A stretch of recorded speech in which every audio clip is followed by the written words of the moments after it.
rest of your team. Knife defense, counterattack 3.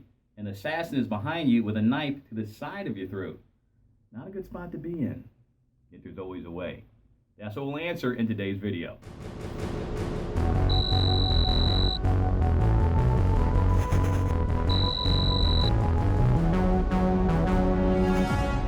Hi, I'm Dylan, leader of Phantom Force. We're a mercenary team, yet we're not for hire. We've taken a long-term contract with some Hollywood executives to make movies.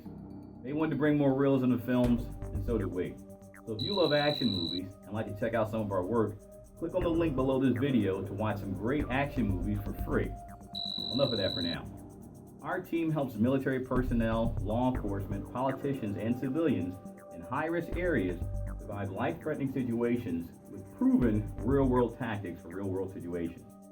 Each week we share another video showing how what other people might describe as a seemingly impossible situation, along with a simple, time-tested, combat-proven technique for overcoming it. So let's get right to it. Knife defense, counterattack 3. An assassin is behind you with a knife to the side of your throat.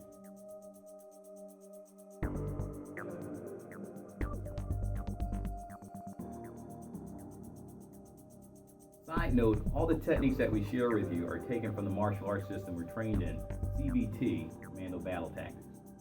Okay, so hopefully this never happens to you. Let's say someone approaches you and they want information from you that you don't want to give them. And you know they're going to finish you once they get it anyway. Alright? Now, before we go on, let's make something perfectly clear. This counterattack is taken from what's called a bargaining position, which means that you have something of value that they want from you. Otherwise, if they just wanted to assassinate you and they got the drop on you, you'd be dead already. All right? So that's why there's no substitute for awareness. We always remember the acronym ASS. A stands for awareness. You want to be aware of your environment, aware of everything going on around you. This means aware of, on a global level, a national level, a local level. Be aware. Second is sensitivity. The S is sensitivity. That means being sensitive to the environment, to the wind, to sound, to the animals, to biorhythms around you. Very important. And the last S stands for softness. So you want to be able to be yielding. So even if someone does approach you, or surprise you or something, you want to be soft so that you can adapt, survive, and then overcome. Remember, what is hard breaks. So as we always say, if you don't remember ASS, then it's your ass. Okay? So first we're going to demonstrate the counterattack technique and explain the strategy behind why it works, and finally, how it works. And this is important. Hammerhead, our team's weapon specialist, will be the attacker. I am Hammerhead. All right, so let's go ahead and show them knife defense, counterattack 3.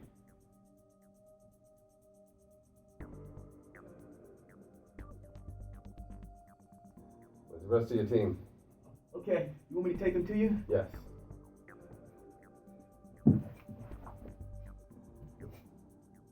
Stop. Other side.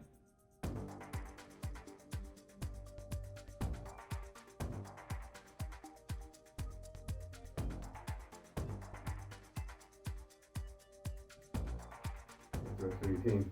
Okay. You want me to take them to you? Yes.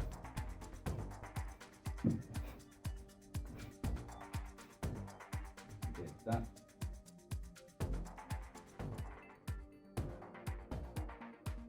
Okay, so now we're going to explain the strategy behind why it works. And again, it's not about having a bunch of fancy techniques. It's about having simple strategies that are going to work every time. All right, so number one, the thing to understand in position is that the knife has to be thrust into as you are. I'm going to come here so they can see it. I get a better angle of the knife. The knife has to be thrust into your throat to kill you. So you see, bam. Demonstrate the actual finish so they can see it. So what happens when they're going to finish you, they thrust the knife in like that, and then they push it forward like that. So what happens is it affects it's called a hemidecapitation. So the knife goes in through the sternocleidomastoid muscle, the SEM in the side of the neck. It goes all the way through, and then they push forward, and then it affects your head pretty much flopping back. Show them one more time. You would hammer it. So thrust in. And then push forward. Right, and that's how they actually finish you. So the key thing is, let's put the knife back to my throat. The only way it can finish you is if the knife gets thrust into your throat. So this is a kill position when they thrust the knife here. So the reason this works is when your hands are up here, let's rotate to the side now. The elbow comes up, and when you see with your elbows, again, this is where that sensitivity comes in and pushes the knife here. So you see the knife now is actually trapped against his chest. And since that's the case, he cannot push the knife into your throat, so they cannot kill you. Even if it doesn't work out ideally, one more time, push my throat, and you do something like this, and doesn't trap it against their body, you are alive now. It's still dangerous, yet now you can either, tactically retreat, you can do your, empty hand, finish it with empty hand or something like that. Yet this motion here is what clears the knife away from your throat. All right, so that's number one, is knowing that. So remember, this, you're killed. Anywhere back here, you're alive. That's number one. The second thing is something, we leverage a strategy called distract attack. Because you never just want to launch into a technique like you see in a lot of the movies and stuff. Military organizations always usually preface an attack with some sort of psychological attack, which serves to be some sort of diversion or distraction. So that's what you want. So distract attack, what it does is it causes the attacker's mind to be engaged with some other thought other than attacking you. If they're focused on finishing you, you don't want that, because the moment you start, going into action, they may be ready to take action themselves. So what we do, the easiest way to distract the human brain is to ask it a question, right? And the question engages the brain. We remember the acronym SIA, S-I-A. The human mind operates on a time lag. First, it has to see this new stimuli. Then it has to identify, what it is. And then it has to determine a course of action to take based on that stimuli, and then finally take that course of action. Everyone has this. Professionals train to minimize that time lag, it is still there even with them. So in that moment that the brain is engaged and distracted is when you actually want to attack. In some military circles, they refer to this as the OODA loop. We've always referred to it as SIA, whichever way you want to think of it is fine. So an example would be, they come to you and say, hey, where are the maps? And you say, oh, they're in my bag. You want me to get them? And when they say, and they're like, yeah, because you're giving them what they want. They say, yeah, right then is when you're attacking. Or in this example, where's the rest of your team? Okay, do you want me to show you where they are? And when they go yes, as they're replying yes, bam, that's when you go into action. So that's what actually sets up the technique. Now, one other thing, a lot of people who are teaching techniques and stuff on YouTube actually are promoting a school or some kind of upcoming event or something. Not us, we have nothing for sale. Everything's taken care of by our awesome sponsors. They provide anything from weapons, gear, accessories, travel, guided tours, and more. So definitely check out their links below this video and find out some of the great things they have to offer. All right, so the last thing is number 3.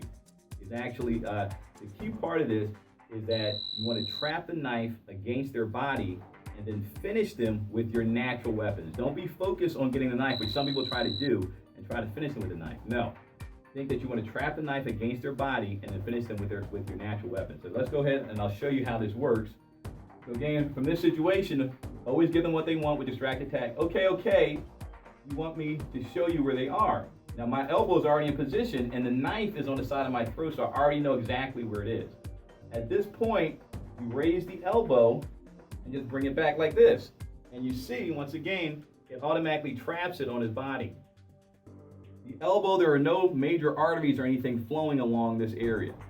And especially if you have a shirt on or jacket, it's even easier. There's nothing you have to be concerned about, when the knife is trapped against their body. So from this position, what you're doing, you know how the knife is right there? You're grabbing the wrist. The knife is trapped against their body, and you grab the wrist, and you see that's what affects the disarm. It's called a strip. One more time, so that the weapons here is just like doing this, holding it here and pulling that off. That's what holds it there. So the elbow's here, and you pull it here. At this point, again, and they don't know what's happening, they don't know what's going on, you disarm them, they don't have the knife anymore. Now you let the knife drop to the ground. From here, we dislocate the elbow by doing an inner forearm strike, an inch above the elbow. This locks the joint up. You don't want to be below the elbow because then they can just bend their arm. Right above the elbow on something called the ulnar nerve where you strike. And what that does is it dislocates their elbow, and you notice it also causes them to lean forward. When that happens, if you don't do this, go ahead with your left hand and kind of tap me on the face. They can hit you, right? And when you do this, There's no counterattack coming from the other hand. So what happens is we do this on a half beat. So here's one, and in this motion, we do a front thrust knee to the pubic symphysis, which is the bone behind the testicles. This target is there for both men and women. So the goal is to actually break it. So the elbow dislocates, and the pubic symphysis is broken as well. At this point, from here, we deliver a hammer fist, a descending hammer fist, to the third cervical vertebra. This is at the middle of the neck. This is a favorite target of a lot of assassins. This is the magic knockout point or finishing point. Boom, on the third cervical vertebra. The final strike is we use a technique called an anvil, where we do a uppercut knee to the larynx and a descending knife hand to the third cervical vertebra. So we had two attacks to the third cervical, boom one and boom two. The uppercut knee actually crushes the larynx, and the knife hand to the third cervical vertebra actually dislocates that vertebra. So we actually stop the technique there, yet you can finish in different ways. And these don't look extremely powerful on video, yet they are very devastating, especially when you're here and then here.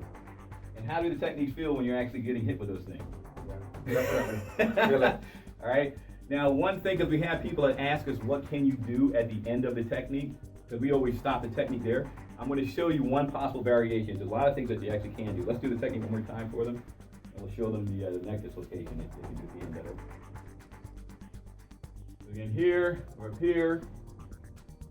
See it? The strip. 1, 2, and then we can go right here and affect a neck dislocation. That's it. In combat, it's here. And it actually dislocates their neck. So for us, we know we have different things we flow into. Yeah, that's just one of the things that we can do. Something else to know, put me in the position one more time.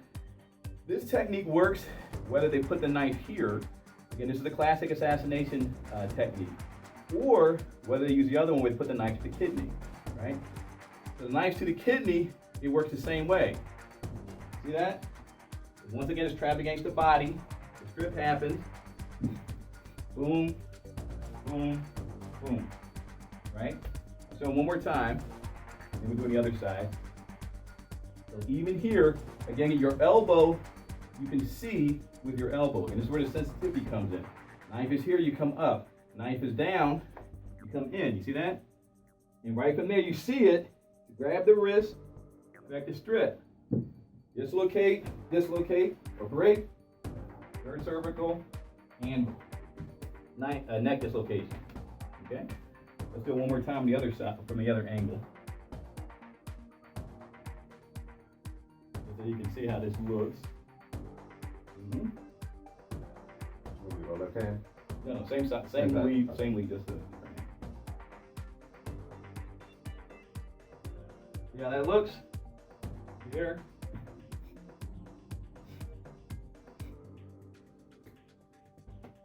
Yeah, and one more with the knife to the side of the throat as well.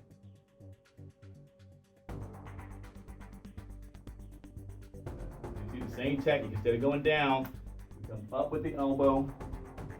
See a trap there. Boom, boom.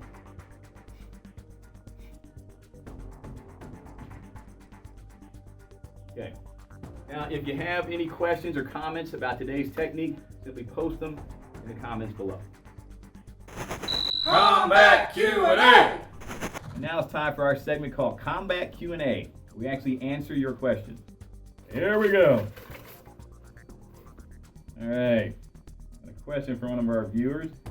What's a good strike to learn that can be used on the battlefield and not need a lot of specialized conditioning? Want to take this one?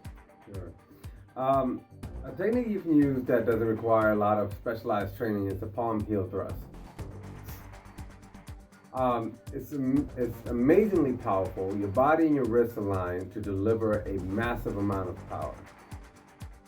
Targets can be broken through very easily, such as the point of their chin, their nasal bone, ribs, and more. Now, there's not a lot of risk of breaking, unlike a fist. where your metacarpals and your phalanges are at risk, also known as your knuckles and your fingers. The heel of your palm is naturally very strong. So even in a case if you did dislocate your wrist, you can still use it to deliver a lethal strike, such as, so there you go. Okay. All right, so if you have any questions, doesn't matter how out there you think they may be, go ahead and post them in the comments below, and we'll actually answer them on the show. Enjoy this video? Then do us a huge favor and share it with 2 or 3 military personnel, law enforcement, politicians, or civilians that you think might need it. They'll definitely thank you for it. Plus, make sure you subscribe to our channel right now so you don't miss out on our weekly videos, where you learn innovative techniques to survive and overcome even the most life-threatening of situations. And before we go, if you enjoy action movies and like to check out some of our work, go to bestnewactionmovies.com or simply click on the link below this video. And I'm Dylan. I'm Hammerhead. With Phantom Force. Don't miss our next video when we cover Knife Defense Counterattack 4. A kidnapper tries to abduct you by putting a knife to your side. See you next video.